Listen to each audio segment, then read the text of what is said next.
हमारी एक अभी इनिशियल स्टेज है। एक छोटी सी समिति बनी है, संघर्ष समिति। वो धीरे धीरे उसमें बढ़ती जाएगी। समाज के और प्रतिष्ठित व्यक्ति और दूसरे जो संगठन हैं वो लोग भी इसमें जुड़ते जाएंगे। जैसे कि आपको पता होगा कि शनिवार को हमारी एक मीटिंग हुई थी जिसमें 60 संगठन और दूसरे अपने जम्मू कश्मीर के प्रतिष्ठित व्यक्ति उस बैठक के अंदर, उस मीटिंग के अंदर शामिल हुए थे। सभी ने ये सर्वसम्मति से निर्णय लिया कि जो भी हुआ है वो गलत हुआ है। और उस प्रतिक्रिया में जहाँ तक बच्चों का सवाल है, उनको हम दोषी नहीं ठहराते।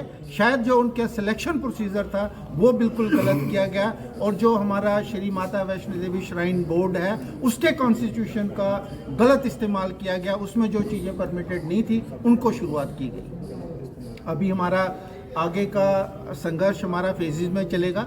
आज हमारे कुछ एक प्रतिनिधि बैठे थे। अभी हमारे हर एक तकरीबन डिस्ट्रिक्ट लेवल पर समितियां बन चुकी हैं, और कुछ एक जगहों पर आगे ब्लॉक में या तहसील्स में भी समितियां बन चुकी हैं। आज के दिन जैसे कि यहाँ पर हम आप लोगों से बातचीत कर रहे हैं, उसी प्रकार से हर एक डिस्ट्रिक्ट हेडक्वार्टर्स में समितियां अपना अपना पीसफुल विरोध प्रदर्शन कर रहे होंगे और मीडिया कर्मियों से इंटरेक्ट कर रहे होंगे। क्योंकि सबसे ज़्यादा ज़रूरी क्या है, सभी लोगों तक ये बात पहुंचानी कि ये अन्याय हुआ है, ये गलत हुआ है, इसको सुधारा जाना चाहिए। और जैसे कि अभी हमारे यूटी के मुख्यमंत्री जी ने अभी कल कुछ स्टेटमेंट दी, जिनको उस स्टेटमेंट देने का कोई अधिकार नहीं है, क्योंकि ना ही वो किसी धार्मिक संगठन के मुखिया हैं, ना ही वो किसी संगठन को रिप्रेजेंट करते हैं। वो इस यूटी ऑफ जे के मुख्यमंत्री हैं, वो सबके हैं। हाँ, अगर इसके लिए कोई वक्तव्य देना था तो वो श्री माता वैष्णो देवी श्राइन बोर्ड को देना चाहिए था, या हमारे आदरणीय एलजी साहब को देना चाहिए था। और दूसरा, मैं इसके साथ एक और बात जोड़ना चाहता हूँ।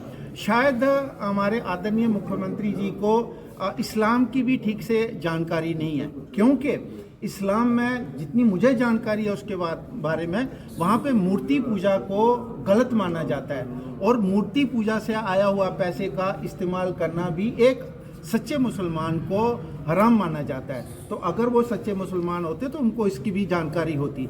मैं तो इवन इतना भी कहूँगा, जो सच्चे मुसलमान हैं उनको भी आगे आना चाहिए, क्योंकि ये आस्था की बात है। अगर हमारी आस्था के साथ में खिलवाड़ हुआ है तो ये उनकी आस्था के साथ में भी खिलवाड़ हुआ है। अगर वो चाहें तो वो भी हमारे साथ में आ सकते हैं, क्योंकि बात यहाँ पर आस्था की हो रही है। हमारी आस्था, अगर हम सनातन धर्म को मानने वाले हैं, हमारी आस्था के साथ में खिलवाड़ किया गया, उसी प्रकार के उनकी आस्था के साथ भी खिलवाड़ किया हुआ है। क्योंकि मूर्ति पूजा द्वारा जो डोनेशंस में आता है वो पैसा वहाँ पर लगता है, और वहाँ पर हमारे जो इस्लाम को मानने वाले लोग हैं उनकी आस्था को ठेस पहुँचाई जा रही है। धन्यवाद। सर, दो सवाल है मेरे। पहला सवाल है कि आस्था के साथ खिलवाड़ हुआ, आपने कहा। पहला सवाल है, आपने कहा कि आस्था के साथ खिलवाड़ हुआ, उसके दोषी कौन है और इसको ठीक किस तरह से किया जा सकता है? देखिए, अभी ये दोषी का निर्णय करना ये आप लोगों के ऊपर निर्भर करता है। ये आप लोगों से निवेदन है कि आप डिसाइड करिए कि दोषी कौन है। यहाँ तक हमारा सवाल है एक जिम्मेदार नागरिक होने का। हम ये चाहते हैं कि अगर कुछ गलत हुआ है तो उसको हम सुधारने में अपना पूरा योगदान दें। सर, दे रहे हैं, कुछ पीरियड तक तय कर रहे हैं कि इतने अर्से के अंदर जो है वो अगर इसका सोल्यूशन नहीं होता तो फिर नेक्स्ट कोर्स ऑफ एक्शन क्या होगा? सर, जल्दी से जल्दी वो जल्दी से जल्दी होगा, और हम क्योंकि इसको ज़्यादा डिले नहीं करना चाहते, क्योंकि कोई भी चीज़ डिले होती है तो वो ठीक नहीं होती है, और अगर ये ज़्यादा लंबा भी होगा तो उसका भी नुकसान होगा। हम एक जिम्मेवार नागरिक हैं, हम नहीं चाहते कि संघर्ष वो रूप ले जिससे आम नागरिक को परेशानी हो, क्योंकि आम नागरिक की परेशानी हमारी परेशानी है।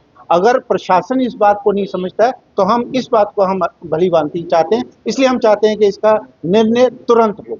सर, ऐसा वीडियो एक्ट के अंदर ये साफ तौर के ऊपर कहा है कि यहाँ पे इस यूनिवर्सिटी के अंदर हर कास्ट, हर क्रीड का बच्चा, हर रिलीजन का बच्चा जो है वो आ सकता है। क्या इस एक्ट को चेंज करने के लिए संघर्ष समिति जो है वो अपना संघर्ष जो है वो जारी रखेगी?